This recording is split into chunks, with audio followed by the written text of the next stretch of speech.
we are live. All right, welcome everybody. Thank you for coming out this afternoon. My name is Marlon Solomon. I'll be at least helping you through some of this early part. I'm the president of the Afro-American Culture Initiative, a Boston-based nonprofit organization with the mission to build cultural bridges in the African diaspora. Today, we'll be launching our Financial Literacy and Entrepreneurship series in our virtual town hall called Homeownership and Credit. We have three amazing panelists, Supo, Kehinde, Gabriela, Debenedictis, I got it, and Dapo Alegbo Jr. So I guess let's get started. So before we get into this thing very heavily, please fill out the polls and surveys, ask your questions in the Q&A section, and please raise your hands if you want to talk. Our guests will definitely want to have something to say to you. Our first panelist, Gabriela Debenedictis, is a full-time realtor with Coldwell Banker, and it's her goal to ensure that your experience buying and selling a home is a positive, efficient, and professional one. Her career in real estate allows her to fuse all the diverse skills and interest areas in a job that she truly enjoys. Her cultural experience has helped her to work successfully with a diverse group of people and to manage their needs successfully. Traveling, appreciating different cultures and different people has been her passion. Art, music, interior design are my hobbies. She has a degree in education with a specialty in psychology and was born in Bolivia. She's a native Spanish speaker and grew up with the opportunity to be very close to the Brazilian culture, so she speaks Portuguese as well. I want to thank Gabrielle for coming along. You want to say a few things to everybody? Thank you, everyone, for your invitation, Dapo, Marlon, and Supo. I'm so excited to be in here and very excited to always being able to serve my community and be a resource for anybody who need help and information about real estate. I'm here to help. I'm very happy to talk about something that I love to do. Our next panelist, Supo Kehinde, is Assistant Vice President and Branch Manager at Envision Bank in Stoughton, Massachusetts. With over 10 years of banking experience, he's an expert on a variety of financial offerings that include homeownership, budgeting, planning, wealth building, and much, much more. The father of two, in his spare time, he loves listening to music and DJing, as you can see from his setup. He's into app development and enjoys a game of basketball. He is also known for his volunteerism as an active member of the Chalupe Foundation and a board member of the Afro-American Culture Initiative. Welcome, Supo. Thank you. I'm so excited to be here. Cannot wait to get this thing going and share whatever knowledge we have and help build our communities together. Thank you so much for your time. Really appreciate it. Last but not least, Dapo Alegbo Jr. He is a financial professional with Bay State Financial and Bay State Wealth Management in Boston, Massachusetts. He works with individuals and small businesses with strategies to build wealth, preserve wealth, legacy, and achieve the American dream. He offers a variety of products that can help meet a number of insurance financial needs. This includes, but not limited to, college funding, retirement, managing costs for extended period of care, and lifetime income strategies. He is a Nigerian by birth who migrated to the United States almost 2 decades ago and is now a U.S. citizen. He's passionate about helping everyone attain financial freedom, especially Africans, the African American and minority communities, by educating and providing financial resources. When he's not busy at work, he loves volunteering nonprofit organizations in his spare time, and he's a board member of the Afro-American Culture Initiative. Welcome, Dapo. Well, thank you for having me. Like my brother said, can't wait to get started. That's the reason why we're here. Thank you. So like I said, our group, our mission, like I said, is to build cultural bridges in the African diaspora through education, technology, and travel. We do a lot of work. I'm a civil engineer, so I have been finding a lot of areas in regards to sciences, STEAM, that's science, technology, engineering, arts, and math, and using these skills to further progress, to further social justice issues. And one of the issues that we really take is redlining, and of course it's tied into home ownership. And I found in my work that there's a lot of misperceptions about like things to do with that have to do with racism and systemic racism in regards to where things are located or how much money are made, or even how people are perceived when it comes to home ownership. And I've heard some actually very negative things from even African-American community in regards to what they think credit is about. So there's a lot of misinformation out there to really dispel. And so we're going to watch a little short videos to just kind of get our minds around the backdrop of why it's very important that we get panels like this together to talk to our communities, because our communities live in these disadvantaged areas. How do we improve? How do we get the home ownership up? But let us know where we started and what we're dealing with today, especially in regards to gentrifying.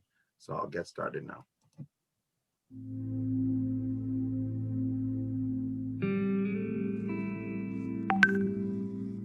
In the 1930s, the federal government began to support the expansion of American home ownership. The government-sponsored Homeowners Loan Corporation, also known as HOLC, drew color-coded maps for every metropolitan area in the country to show which neighborhoods were best fit for investment.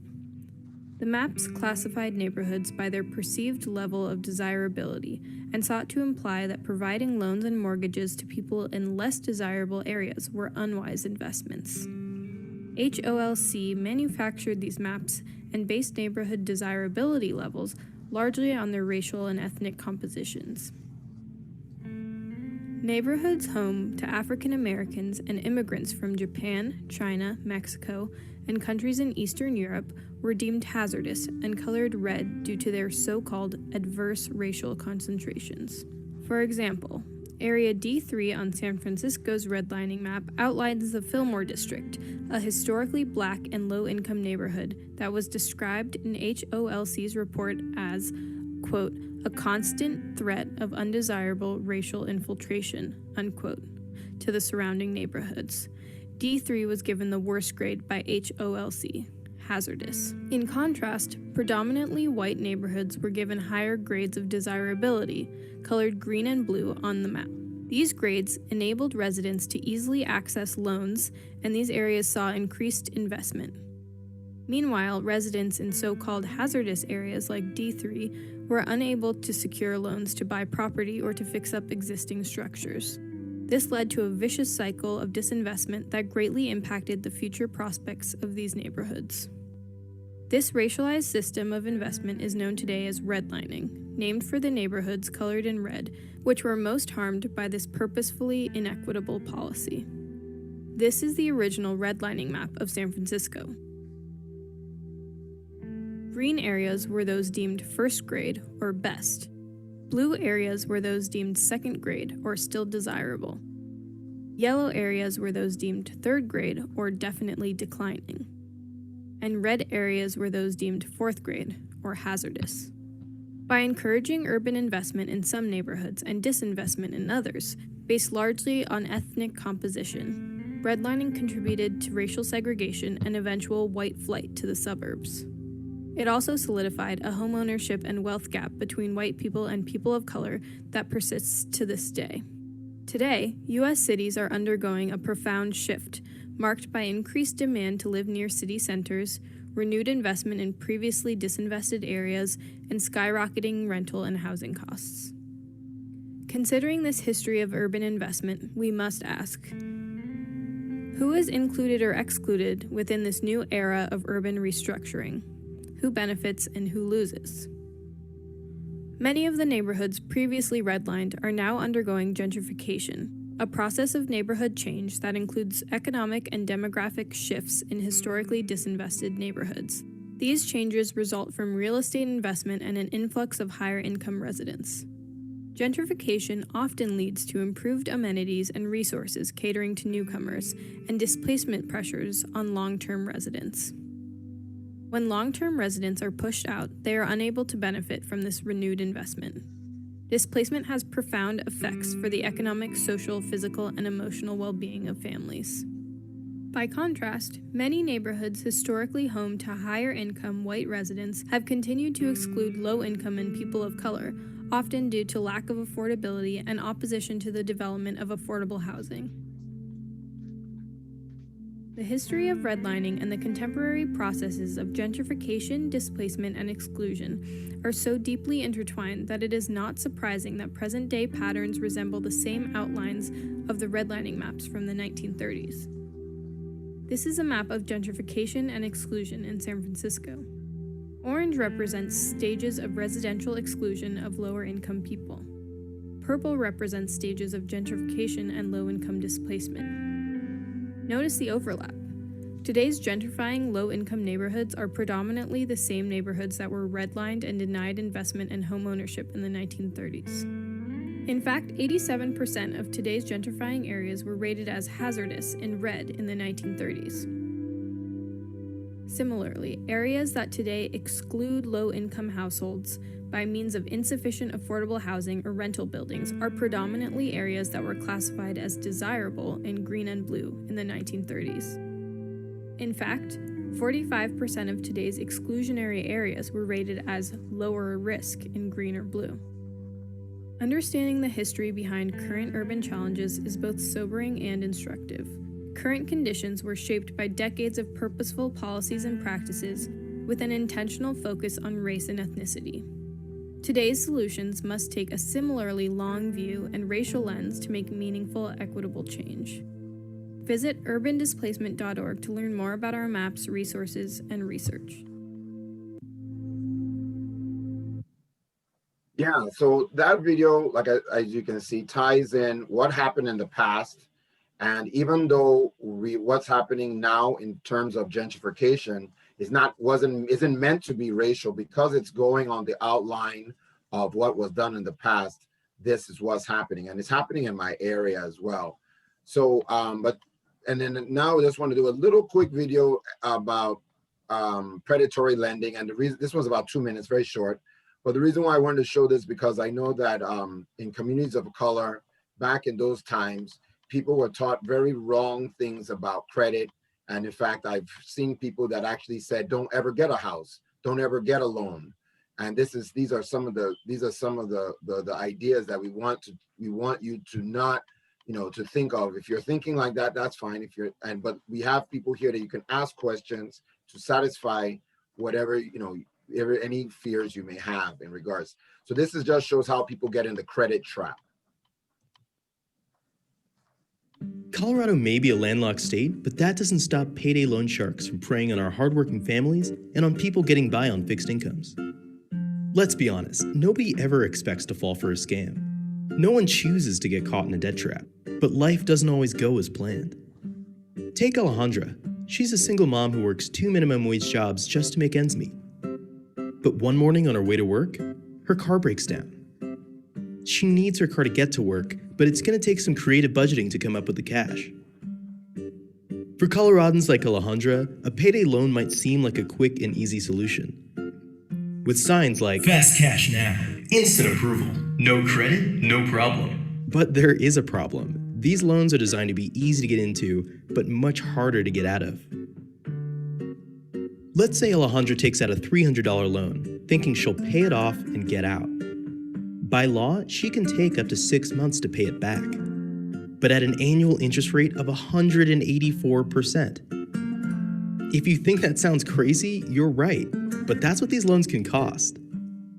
The lender has access to her bank account, so her funds will go right out of her account to pay the lender first, regardless of her other household needs. If Alejandra is like a lot of the people who use payday loans, she's going to need to take out another loan to make up for the money she spent on the first, and then another.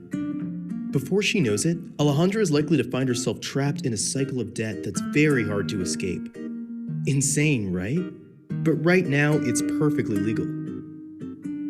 Every Coloradan wants to be debt-free. We all want a fair shot at success. But for many of us, predatory lending practices put these dreams out of reach.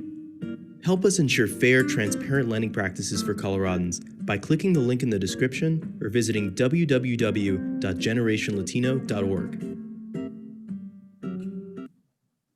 So that's, so that's really, what my, my little part of this presentation is, just to kind of highlight some of the traditional traps that people of color, whether you're Black or Latino or, Asian, whatever, some of us get caught in these traps because of not necessarily our fault, but we can still do a lot of great things to get out of it. That's what's exciting. And that's why we have Gabriela, Supo, and Dapo here. So I think, Dapo, you're going to take it from here, and I'm going to just sit back and relax. Okay, Hey. Dapo, can you put on your camera? Oh, I hope I probably have to make you the... Yeah, so... Can you please make me the host back so I can control the other stuff? All right, you can turn on your camera now.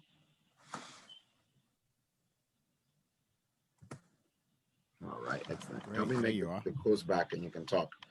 Take it away, Mr. Dapo. Thank you. Okay, thank you. Thank you so much for sharing that video, Marlon.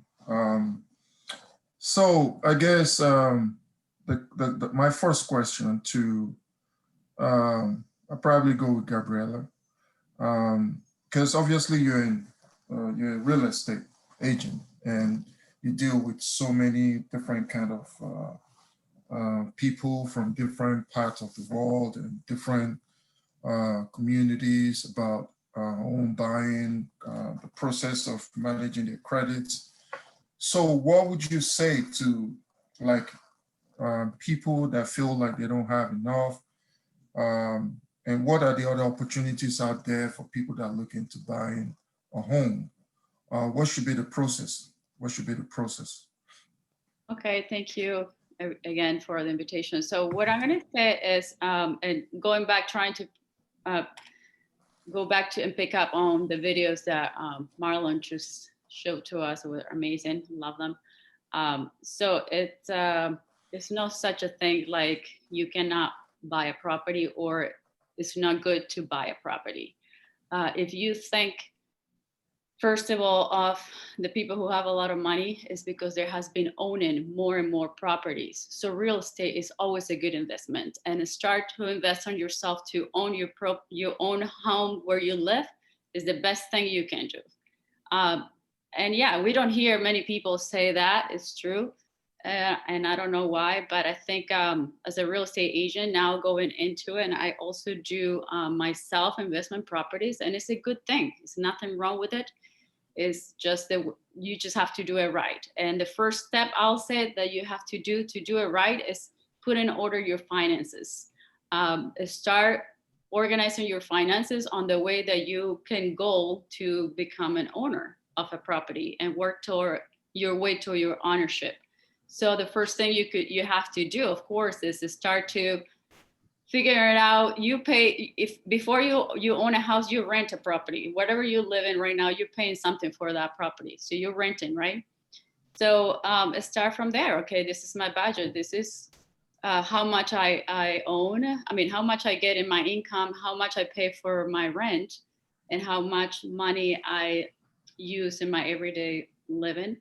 So make an evaluation about that. I think a loan officer will help you deeply get into that thing. So the first thing I will say is get in touch with a loan officer. The loan officer definitely will help you to put in order your finances, and also help you to work your way to have a good credit, maybe pay off some credit cards and start saving some money for your down payment, and just to start to get into a good shape before you start looking for properties. And so I'll say the first step is find a good loan officer. At the same time, you can get in touch with a real estate agents like me. So we both can work and team up with your loan officer to figure out in 3 months and 6 months to get you in a good shape to start hunting for a good property. And from there, I'll take over.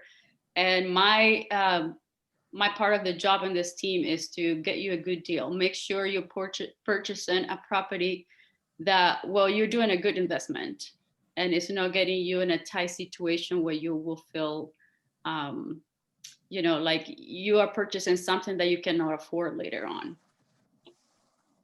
Yeah, thank you for sharing that. I actually like how you ended, because I know one of the reasons why so many people were leaving their homes, that actually started the economic downturn in '08, was because there was, just like Marlon said, predatory lenders that gave lenders, money to people that for homes that they could not afford.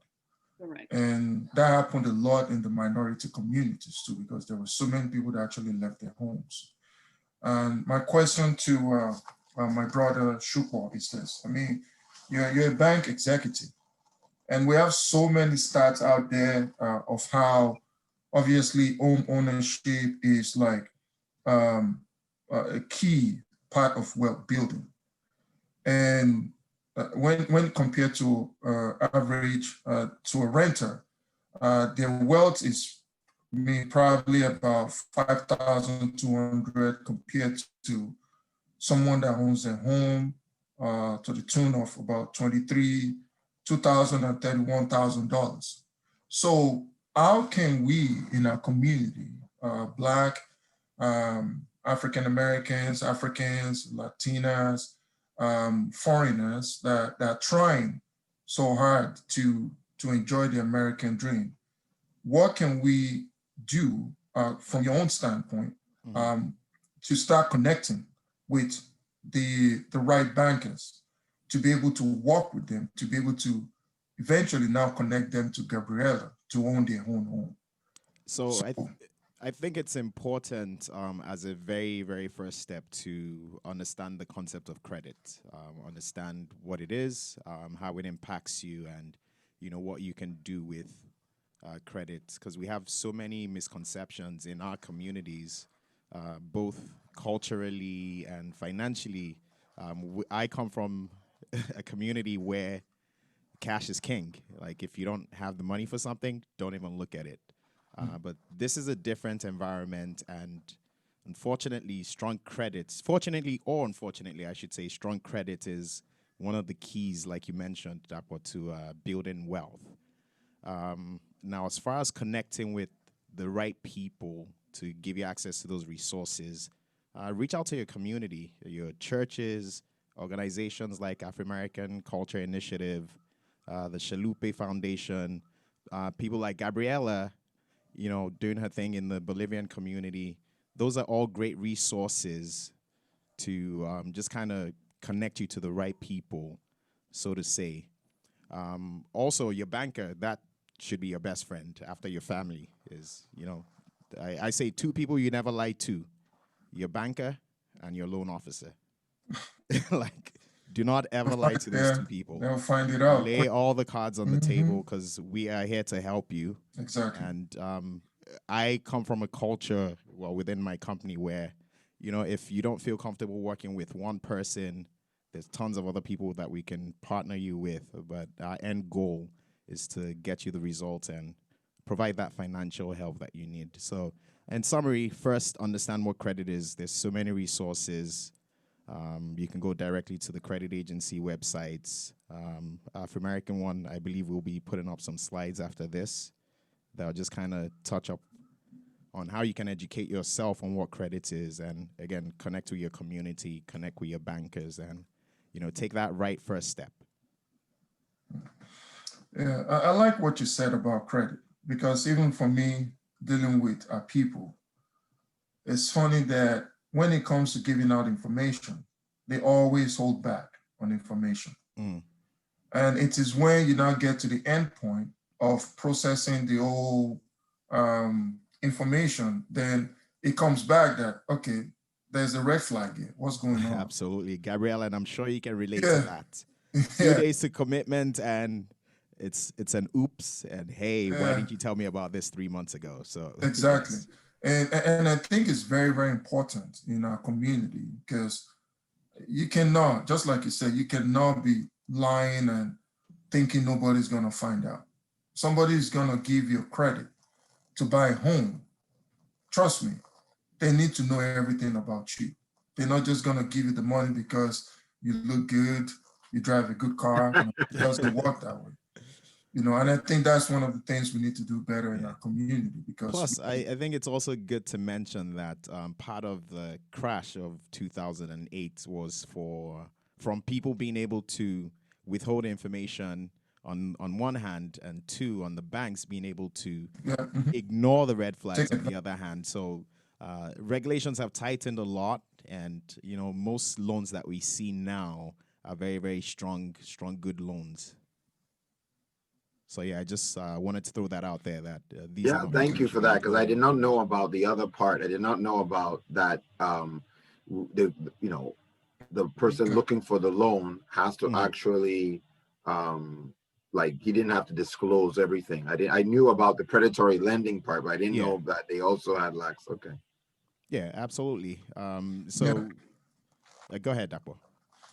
And to actually piggyback on it, and there's some of the problems we run into, with brainwashing in our communities, like, oh, don't give them your information because, they're gonna come find you, I mean, just like you said, Supo, I think working with the people in the community and go to the right source too. Yes, reputable people, very true, because in full disclosure, when I came here from Nigeria some 15, 16 years ago, I heard so many myths about credit and finances as a whole, but I was fortunate enough to have my first job in banking. So after working in banking for so long, taking several courses, and just researching the information myself, I was able to get the fact from the fluff, I would say.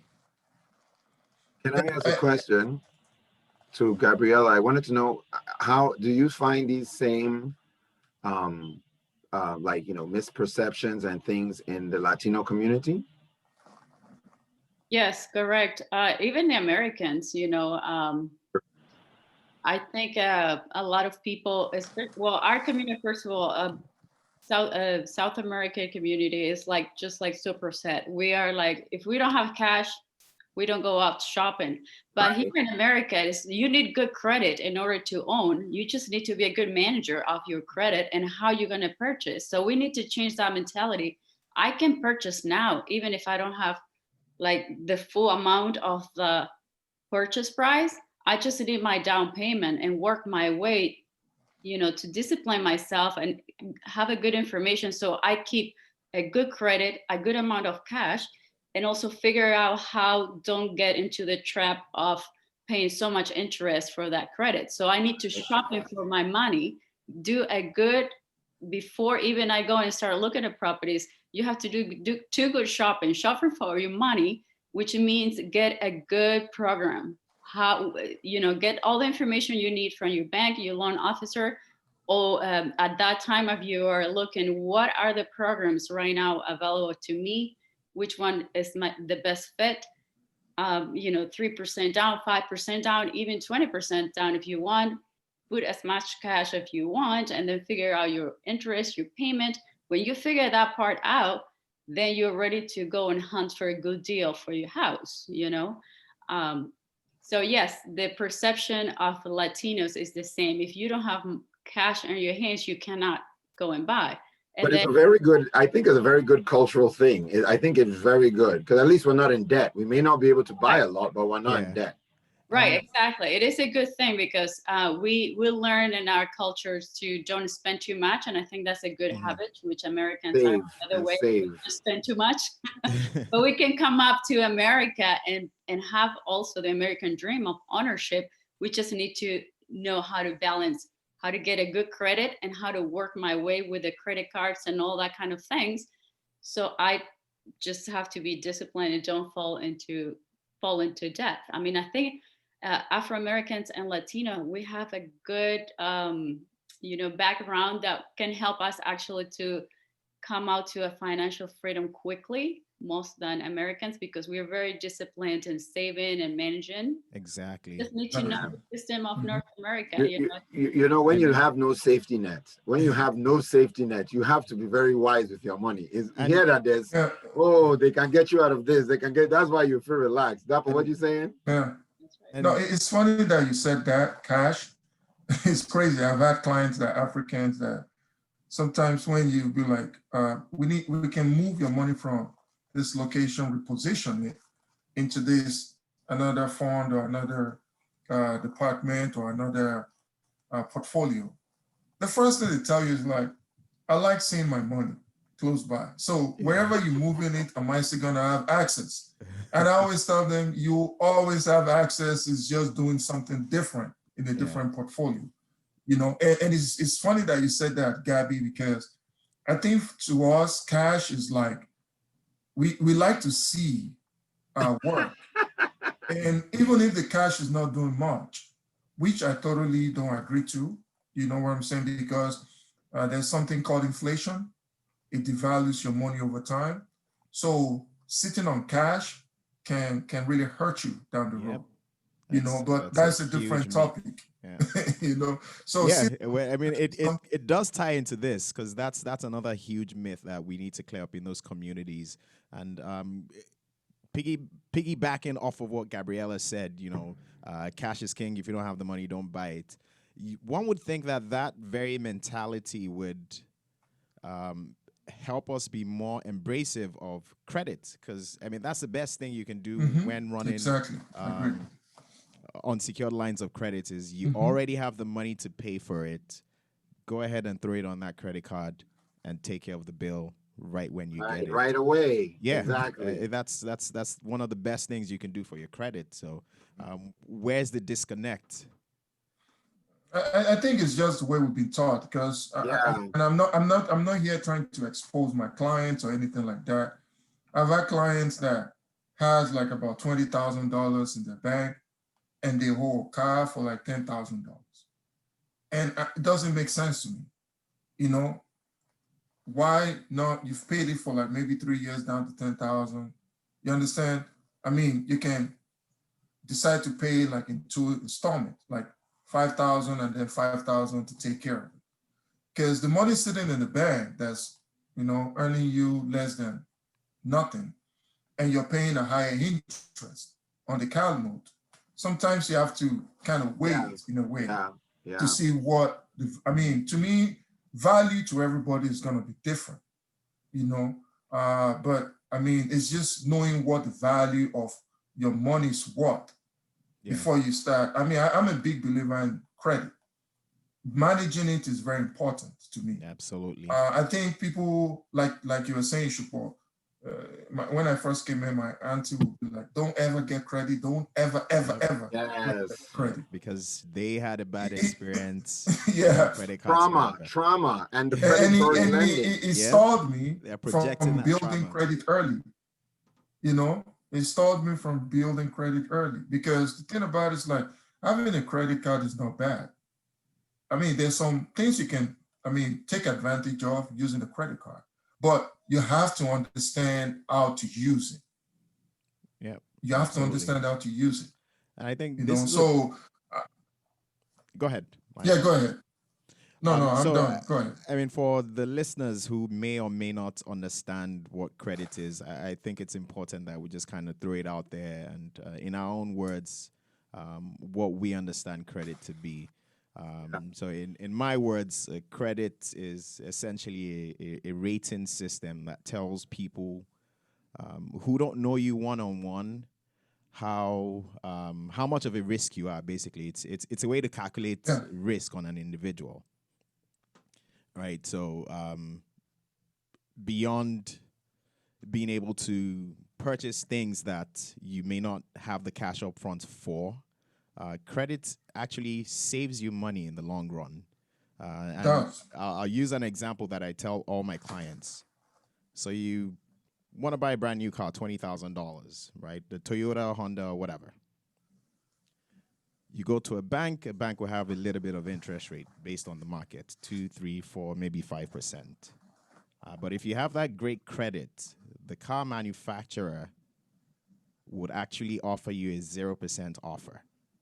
So essentially, you're buying that car for no more than cost, right? So long term, that's, let's take a 3-4% interest rate. That's like $4,000 that you're saving Mm-hmm. over a 5-year period versus someone who has bad credit, has to get maybe like an 8% rate that ends up paying, not only are you not saving that $5,000, you're shelling out an additional $3,000. So it's essentially, to me, it's a rating system that tells a potential lender how much of a risk you are. And even though you can get in trouble with credit cards, it's something that, if managed properly, is designed to help you save money. Gabriela, I have a question for you. So, like we were talking about people that are hoarding cash. I mean, they don't have good credit, but they have a lot of cash, and they want to buy a home so bad. Or another instance, there are people that don't have enough cash, but they have good credit, and they want to buy a home. So, I mean, I know there's 0% down, two different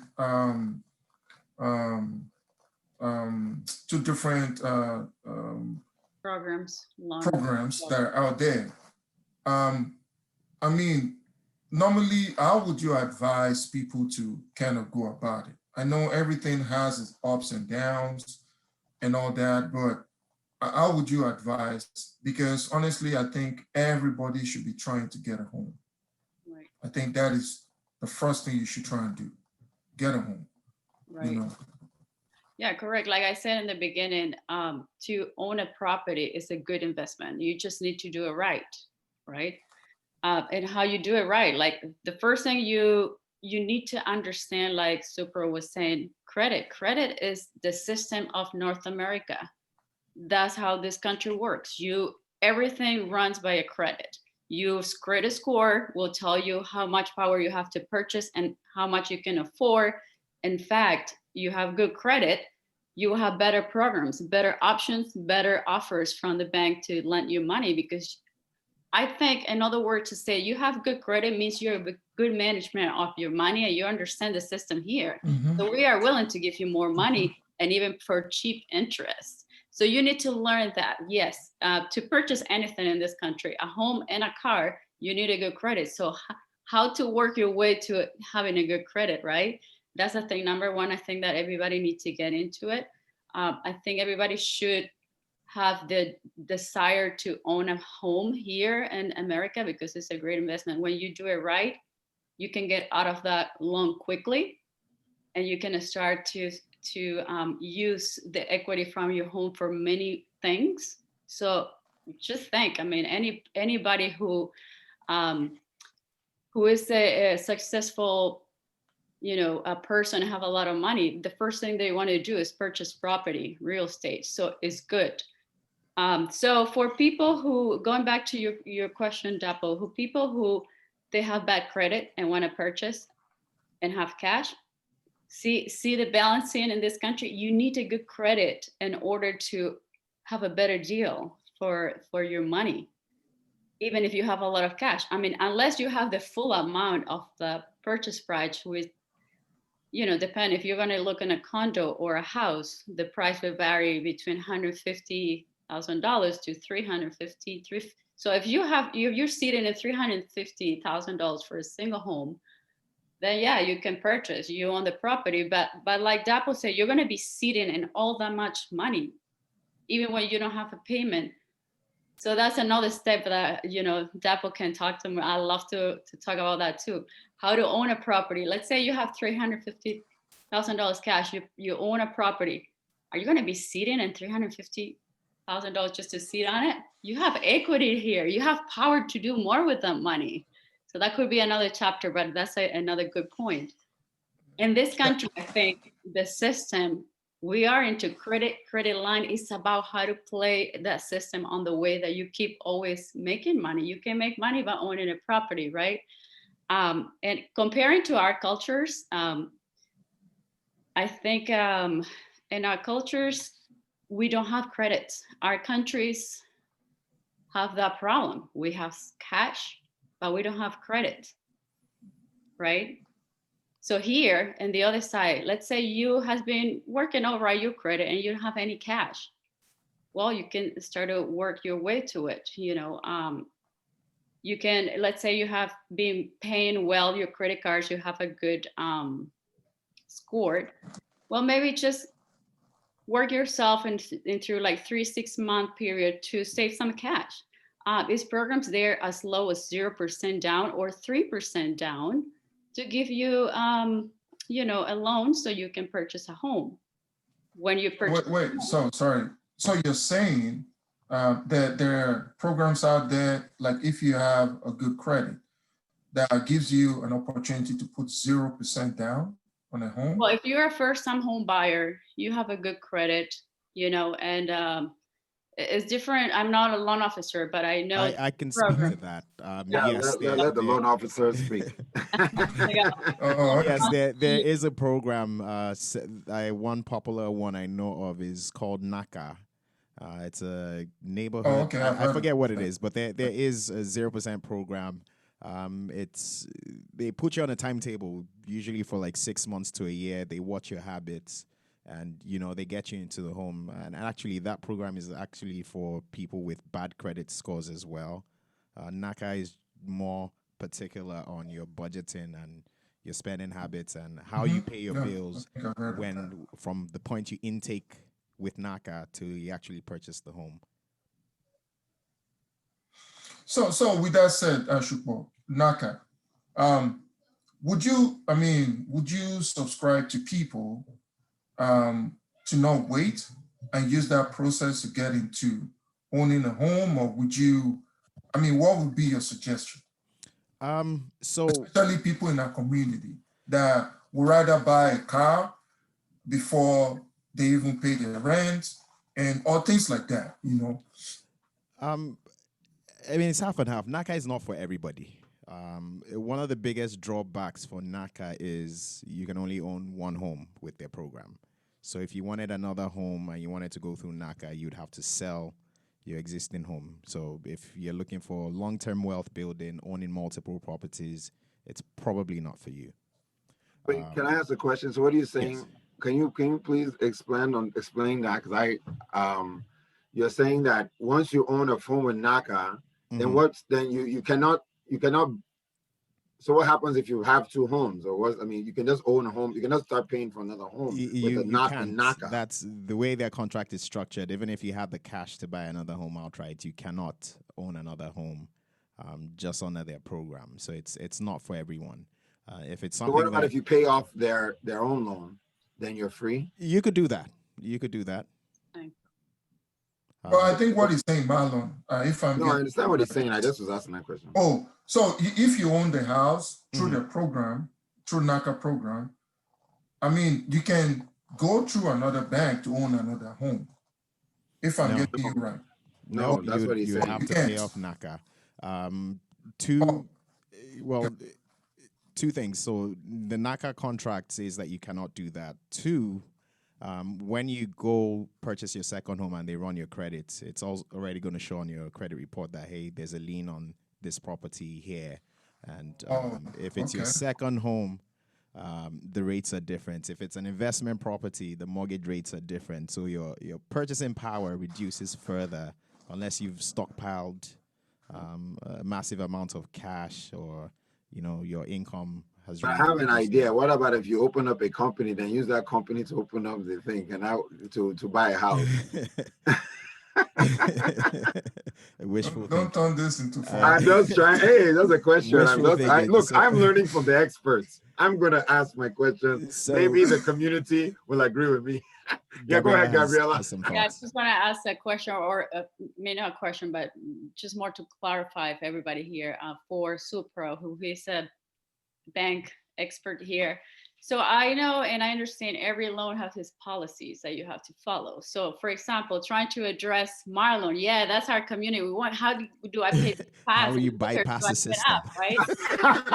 It could be like, not from me, just what I heard, No, that's true, but I will do the same thing, as if you want to be smart about your purchases, like, okay, give me the best deal for the money, where's my best fit for my situation now?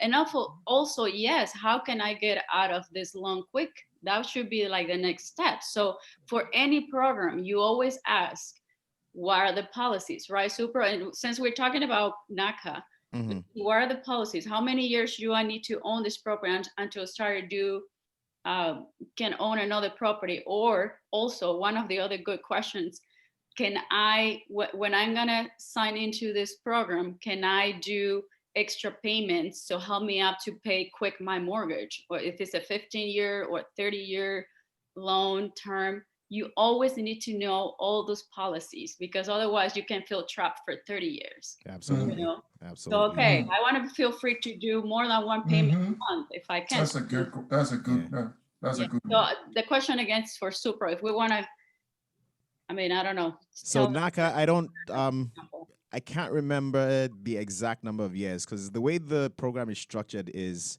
your down payment is actually being loaned to you. Right. I forget if it's 5 or 10 years that you have to live in the house. So I'm not going to throw numbers that I'm not sure on, but I can definitely go to their website. I can go to their website and confirm the information.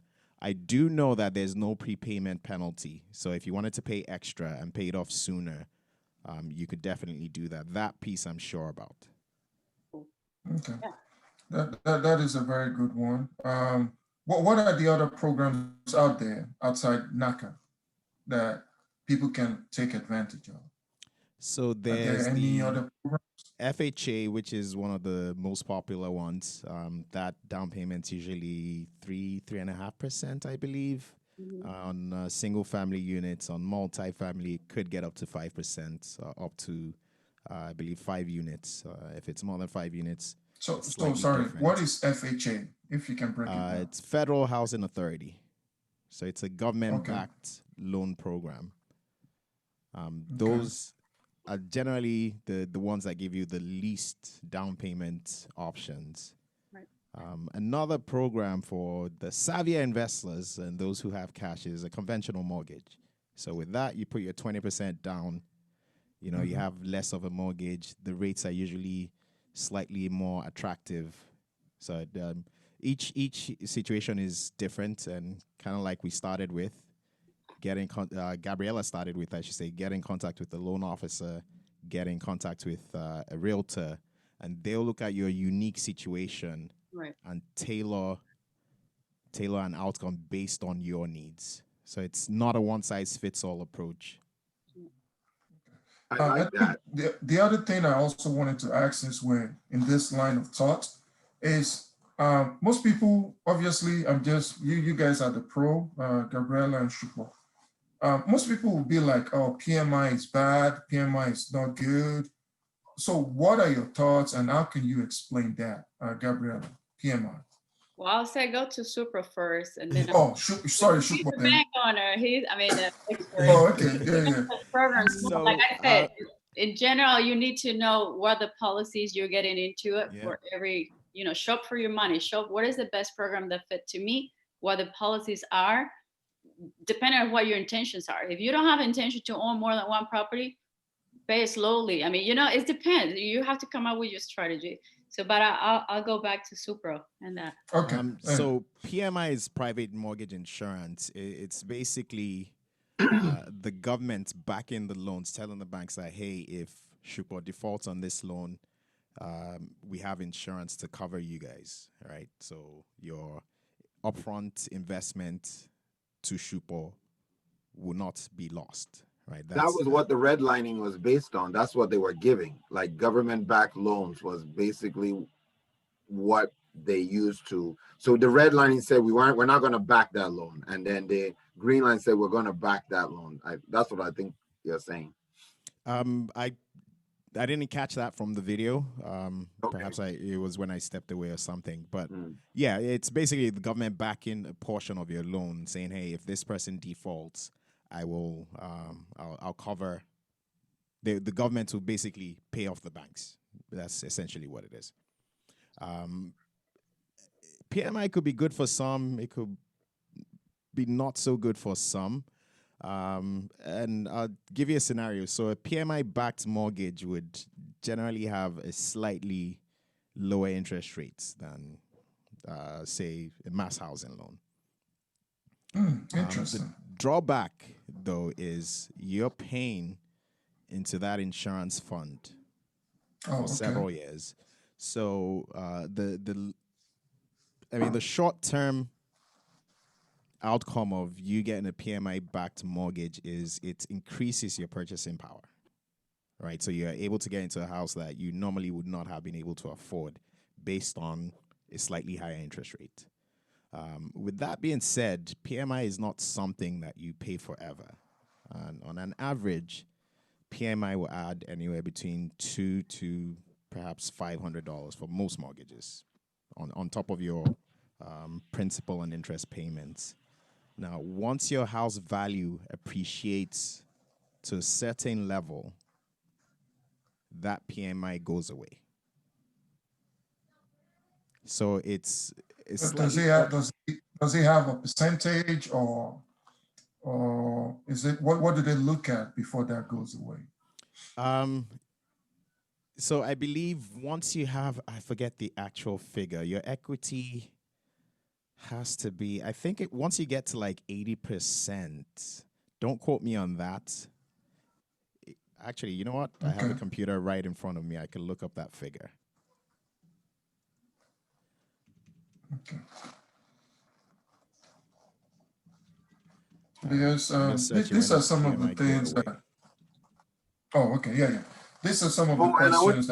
Let Temi. I just want to say sorry. If Temi wants to say anything, our guest. Oh, okay. Please ask any question.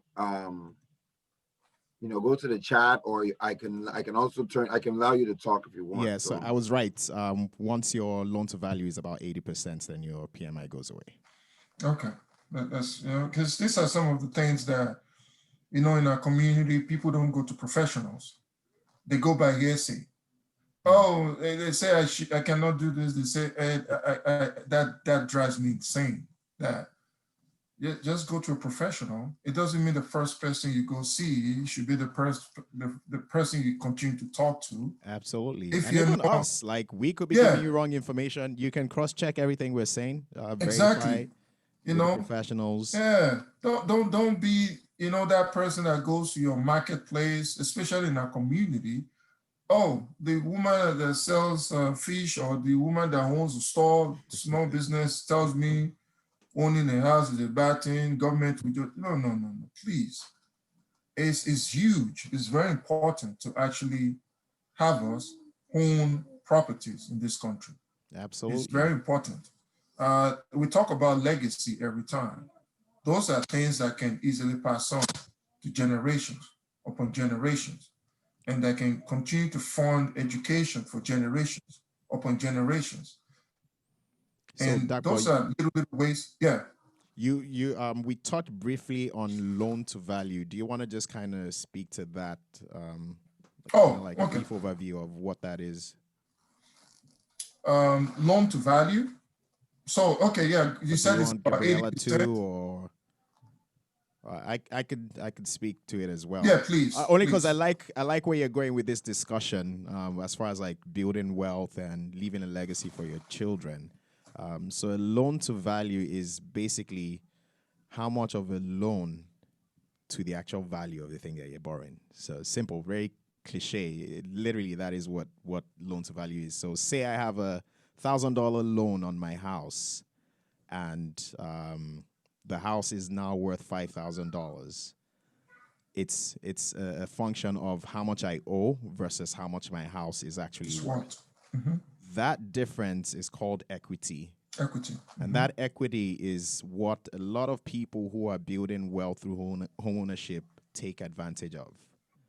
Simple example, if you bought a house 5 years ago, the average range was probably about $250,000, $300,000. Based on today's market conditions, it's gone up by like another 100, maybe 200,000 in some neighborhoods.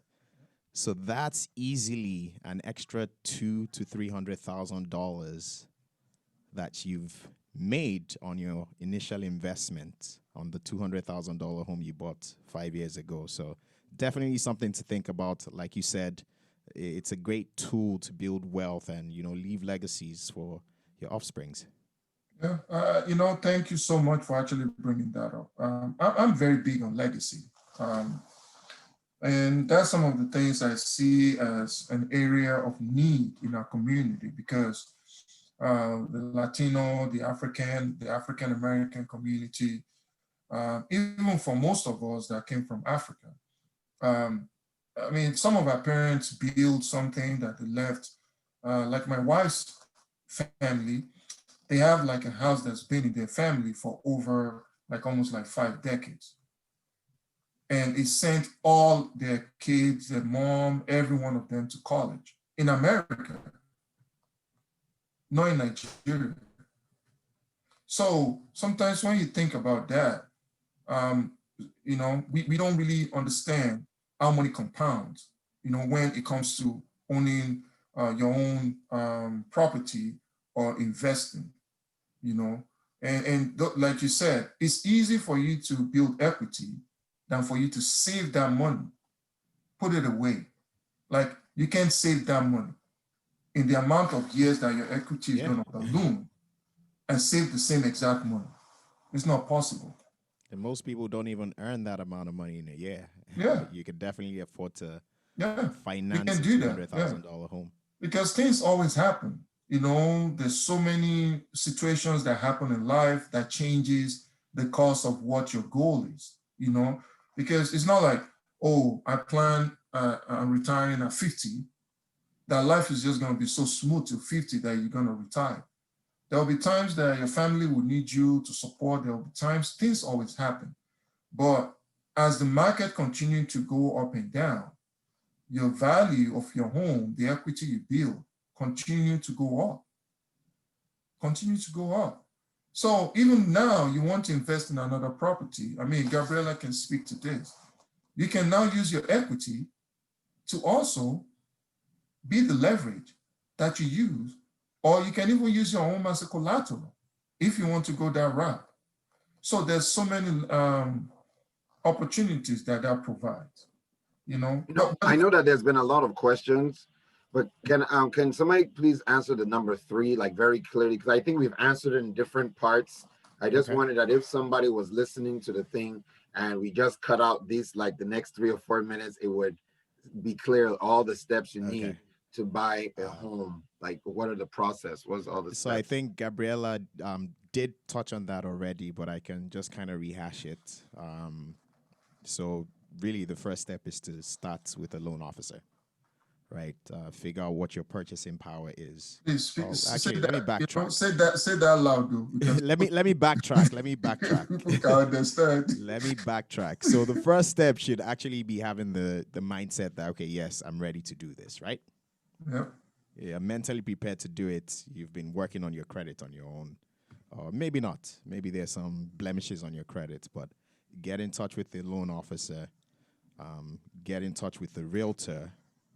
The loan officer will help determine how much you can afford based on your income and based on your credit. If everything looks good. If things are kind of wonky, then, you know, the loan officer can also help you devise a plan, maybe put you on a 6-month plan and say, okay, this is where our credit needs to get to.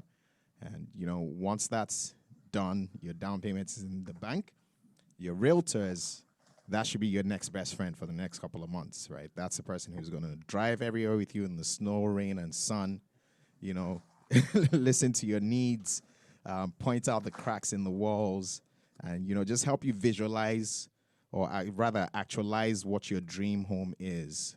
So that's really the step, is make sure your credit is good, have that down payment ready, talk to a loan officer, connect with the realtor, and grab your keys and move in. That's awesome. You know what? I think, Gabriela, you said you had some slides that you wanted to share. I'm gonna make the host right now. No. I think she can just share. Try and share now. I think I made it so everybody can share. Okay, I'm gonna try to find my slides, see if I can share it. I'm learning so much. So this is a very, very interesting. Oh, is that your family? Oh yeah. Yeah, looking very nice. So this is just I want to share with everybody. This is kind of like I put together myself this slideshow. It's more in detail, but yes, Supo just, like I said in the beginning, just give it a very quick few steps to keep in mind. your slideshow I can share with you guys. You can copy, I can send it to you. So the two people you work together, right? Like who we're saying is first put your finances in order. So we start here in this two boxes, they go together, parallel. Begin home search. Well, first thing, get pre-approval.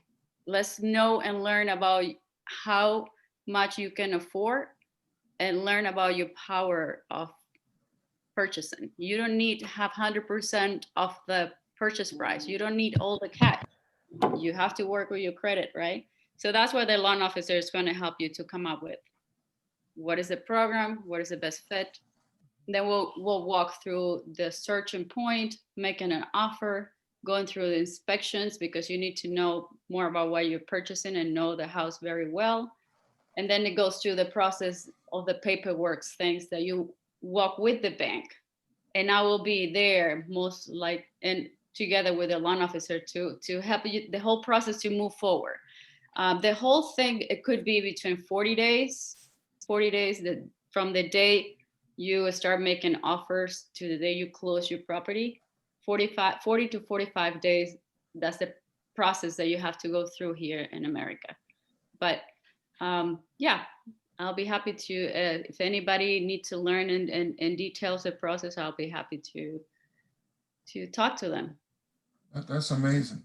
And actually, that really helps. The question I want to ask you for now is this. I know you're a big executive at Envision. You keep calling me a big Envision? executive. Everybody chill now. So how does Envision helps with some of these strategies to be able to help minorities get their own home? Is there like a process, or is there something that programs that you guys offer or something like that that can help bring, because now people are hearing from you. Yeah. Some people may actually connect with you that may want you to actually be in charge of, how we are sometimes, we like our own people to look at things. Yeah. So how can you help in that way, in that regard? Sorry. Well, thank you for that question. The answer is an emphatic yes. Envision Bank is very, very big on diversity and inclusion, right? As you can see, I'm a young black male, and I'm rubbing shoulders with some pretty nice people up there. That's good. With that being said, as far as programs, for that very reason, we participate in so many, about 70% more than the Bank of Americas and Citizen banks of this world as far as what their loan offerings are. Actually, I'll tell you a true story. I have several bank manager friends out of Bank of America and Citizens, and when their clients try to get mortgages with them and it doesn't work, it's okay. I have a buddy in Envision Bank, send them over, and the success rate is definitely more than 80%. We've yet to turn people back, unless it's something real crazy. But if your credit is there, you have the income, you have the down payment, we'll find a program that will work for you. That's amazing. I've heard in so many instances that, when buying a home, you guys can confirm this, go to your local bank. For that is because Envision is a local. So you are breaking up, but I think I got the meaning of the question. So you're like, there's this conception or misconception that when you want to go for a mortgage, go with your local bank. And I would say generally, no. I think the statement should be more of go with a bank that has that community mindset, right? It doesn't have to be a local bank, but people who actually want to help, where you can talk to individuals and decisions are made on a one-on-one basis. Not the big boys who everything is black and white on paper. There's no room for any bends or errors or blemishes. So connection. At least you have some connection with that. Exactly. But having that human connection, someone who will take the time to look at your individual situation and, tailor a solution that works for you, not something that works for everybody. Within the confines of the law, of course, because we're not breaking any rules. No, But- Yeah, let's throw that one in there. Yes. Let's make sure we say that. Honestly, I love what you said because, and these are some of the things we hear about that people sometimes just don't go because, oh, don't go here, go here because this is the right way, right place to go. And obviously that's why you guys are here, the experts. And actually, Gabriela, let me ask this question because this is something that in my circle of realtor friends, it's an ongoing joke. I won't name any names, but are there any banks that when you hear your clients got an approval from, you gnash your teeth and you're like, Yeah. You want me to say the names? You can if you want to. We just anything that is said from now, Afro-American Culture Initiative completely dissolved. We don't know what. Oh, is that right? That's I'm just interesting. joking. Yeah. No. I'm just. So I said it's interesting. And to- it's a reality. The realtors, it's actually an ongoing joke among realtors where if you say your pre-approval is from 1, 2, or 3, they're like, oh God, I hope this works out. Oh, for real? Wow. But good realtors will move This is it right around. here. That's true. That's definitely right what you're saying. But good realtors will just work it out and move it around by, for their clients and hustle it and figure things out. I have many opportunities where last minute after the offer was accepted and we were running through the process, the bank is like, oh, by the way, now I can fund this property because whatever reason, it's like, great. So how are we going to purchase now? Wow. We have an accepted offer, right? Yeah. So I have to run to my buddy since you have to help me and make this deal work and give the best program for my client and see if we can save this awesome deal that we just secured here, right? Yeah. And Wow. thanks to Yeah, my so buddy being able to save those deals. Yeah, so that's a reality, and it's part of what affects our community, Black, Latino, Asian communities, is because you're really just a number to these big banks.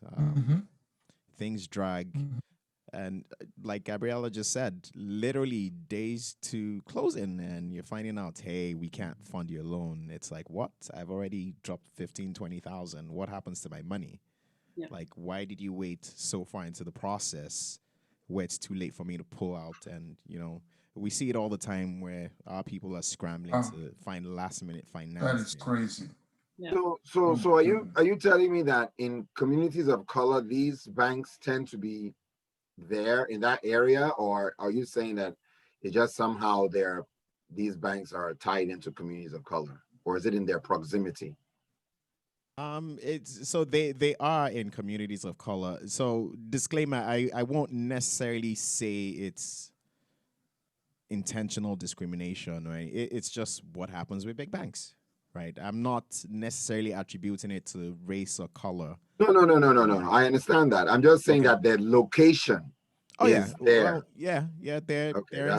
they're in Boston, they're in Dorchester, then Brockton. It doesn't matter where. The big banks are all over Massachusetts in reality. So it doesn't matter where you go or where you're looking to buy the home. It's really, okay, you guys, could you have let me know this like a month ago? Like, why are we waiting till a few days?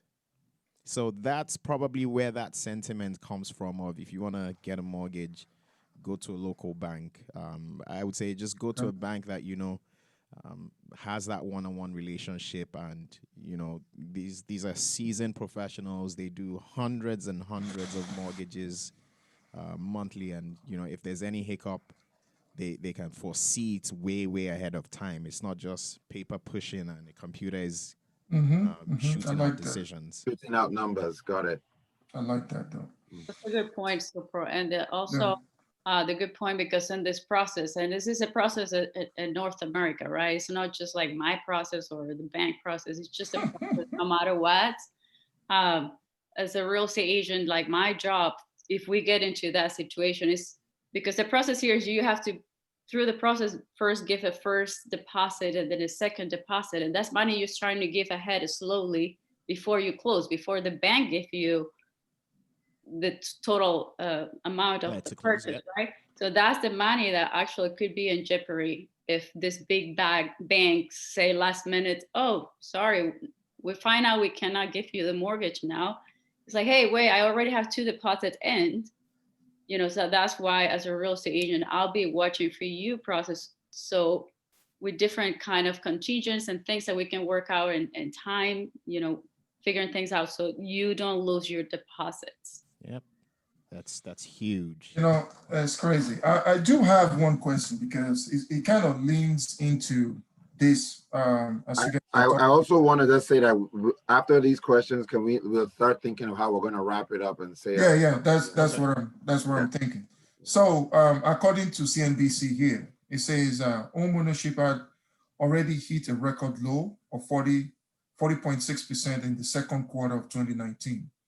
It says, though that figure increased to 47% for the second quarter of 2020, data from the US Census Bureau shows that Black Americans still have the lowest rate of home ownership compared to other racial groups, with white Americans having a home ownership rate of 76%, Hispanic Americans having a home ownership rate of 51%, and Asian, Native, Hawaiian, and Pacific Islanders having a home ownership rate of 61.4.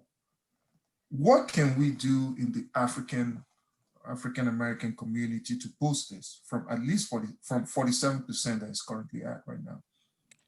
So I think it will be important to understand why these numbers are like this today. And a lot of it is tied into decades of redlining and discriminatory lending practices.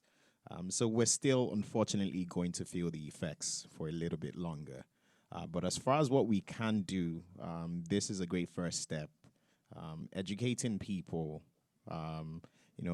making the right connections, connecting them with the right lenders, the right loan officers, the right support system. Susu, we call it our job, but so many communities have similar programs. Little things like that helps you, pool resources, increase your purchasing power together, and we will eventually get over the hump. But for now, that's just the reality we face. Gabriela, is there anything you want to add to that, or? Oh, just to wrap up too, I'll just say it. Let's our communities who are immigrants from this country just learn the system of this country. Credit is good. You just have to work out your credit. Ownership at home should be our first goal in our list, because owning a property is going to make us get financially ahead. So it's a great investment, and instead of paying money to throw to a landlord who you're making the landlord more successful, why you don't get in a situation and own a property. And I think education toward that Envision, becoming an ownership of a property is going to change those numbers. I would say that adding, working on the community culture and is very key, and it's part of what we're doing in Afro-American, because you see a lot of us are talking about things about our culture, and I don't think I can actually name another Bolivian I've ever talked to before in my life. However, we're saying the same thing in regards to our cultural makeup and how we deal with saving and credits, and how we want, cash is king. These are all cultural artifacts that we all share in the African diaspora. Now, the cultural effect of redlining is where that's why a lot of my work lies, is because the practice that it takes to be a community, it's not just you put people together and they just start acting a certain way. It's because of generations of practicing and working at it, and who's a good leader and who can share communication easily. All these things that we've been doing and we take for granted, we have to understand that because of this redlining and of course Jim Crow and the slavery and all the rest of it, they don't have that practice as a community that we just take for granted. I mean, hey, we just cash is king. All of us we're all from different parts of the world and we all understood it.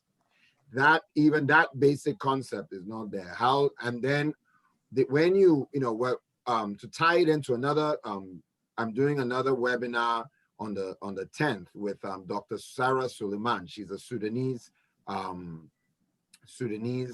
Ethiopian immunologist,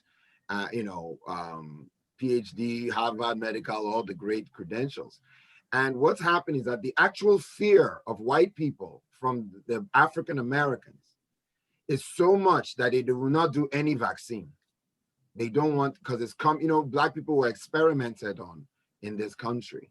So they don't want to hear about any vaccine, that they are trying to experiment on them. So when you transfer that fear to credit lending, to home ownership, you have to understand how deep it goes. If we can relate that same issue of standing off, we don't want to know anything about it, we don't want to learn, we don't, all those things. If we can compare it to a life and death issue like coronavirus, and they're still not seeing that, vaccines are health. And I'm not saying everybody, there are Africans that don't want to take it. There's so many people that don't want to take it, the rush and everything. I know there are other components. I'm just pointing out that a big one that people keep on saying is the Tuskegee Experiment. So that is why I tie everything into because it's not really that. I don't think it's really that we are trying to be racial. It's just that when the city was designed with race involved, we have no choice but to think out of it. We have no choice but to work through this racism prism. It's not our fault. We don't want to deal with it, but why should we even be separating Latino and African immigrants and this and that? Why should we can even see culturally, we're all the same anyway, as we've proven here, So anyway, that's my final thing. I think we should work on our community culture. Yeah, so for me, this is what I always tell people every time we talk, and when they're ready to make a decision, I always tell them, everything you own today, at some point in the future will be owned by somebody else. So it is now up to you how you want everything you work so hard for, how it's passed on. And what do I mean by that? With most of my clients, and when it comes to white clients that I have, and it's easy to start a conversation when it comes to investing, when it comes to putting portfolio strategies and stuff like that. But when it comes to African American, even Latina, it's more like, it's because nobody's ever told them anything about it. So they feel like they need to go think about it, which is fine. But thinking about it won't solve the issue. It's doing something about it that solves the issue. Because you can think about it for 5 years, 10 years, 15 years, you're still at the same spot. And I feel that, like what Supo has said, obviously with generations of things that has happened in the African American community, the African community, with immigrants that came here not knowing the system in this country, learning it, education is very, very important. And I know with Afro-American One, that is one of the things we prioritize, things that we need to do, as in with our culture, with financial literacy, with just understanding how technology affects everything we do now. Because we can't just assume, life is always going to be what it is. It changes every time. Just like how people are living longer now. Before, at 70 something, everybody is expecting you to die. But with technology, with medicine, you can live as long as 90 now, and it doesn't feel normal anymore. And I hope we'll continue to do this because our community needs a lot of education, and we need to continue to find resources for them, continue to be the resource for them so that we can continue to build it up. It's not going to happen tomorrow. It's not going to happen in a year. is something that we have to continue to build, and hopefully someday it gets to the point where we, just like Martin Luther King said, he had a dream, So that is my final conclusion on that. Thank you so much, everybody, for attending. So This is our first. Sorry, go ahead, Supo. Okay. That was that. Okay, sorry. Yeah. So fine. Thank you, everybody, for attending this is our first financial literacy and entrepreneurship series. And this one, of course, was on home ownership and credit. I think it was a great discussion. I learned a lot, and I hope you did too. The Afro-American Culture Initiative, like we said, we're an African diaspora culture education provider. We make educational materials through cultural education consultancy, and we do a lot of webinar hosting, webinar development, promotion. We have a lot of events. If you go to Eventbrite, www.afroamerican1eventbrite.com, and you can check out our next event. I want to thank Gabriela. I want to thank Supo. I want to thank Dapo for spending some time to educate us, and we're going to definitely do this again.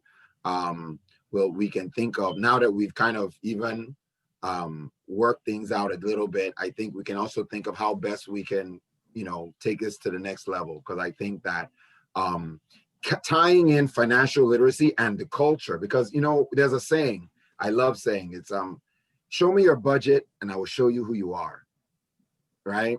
If you see what people spend their money on, you can tell the who they are. That's what the credit system, as Supo said, is meant to kind of show. So our culture is who we are.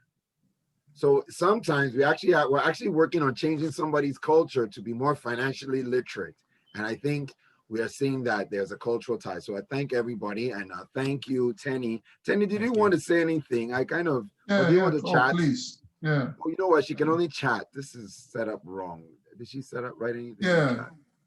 Can she, does she have any? I don't even know if it's a he or a she. Sorry. Yes, it's right. Tenny could be unisex. Anyway, no wahala. We can talk afterwards, definitely. So everybody, thank you very much, and have a great oh no, wait. Evening. I think you can allow to talk. Will that work? Oh. Yep, there we go. Yeah. Just trying to, let me just turn off the recording. Okay, okay.